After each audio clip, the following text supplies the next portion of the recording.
দিনের বাচ্চারা যেভাবে গরমের ছুটি কাটাতো। মা, আজ থেকে আমাদের গরমের ছুটি পড়ে গেছে, চলো না মামার বাড়ি যাই। বাবা মামার বাড়ি যাওয়ার জন্য একেবারে লাফালাফি করে উঠেছে, কিন্তু একটা শর্ত আছে। কি শর্ত মা?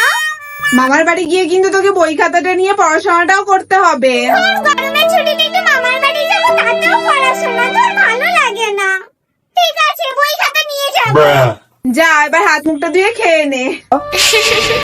আর এখনকার দিনের বাচ্চারা যেভাবে গরমের ছুটি কাটায়।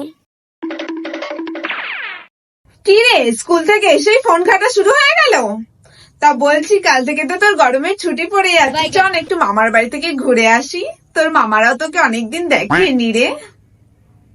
না না, এই গরমে আমি কোথাও যেতে পারবো না, ওখানে ফোনে নেটওয়ার্ক থাকে না, আর আমার খুবই বোরিং লাগে, আমি যেতে পারবো না, তুমি একা চলে যাও। এখনকার দিনের বাচ্চারা যেন ফোন ছাড়া কিছু চেনেই না।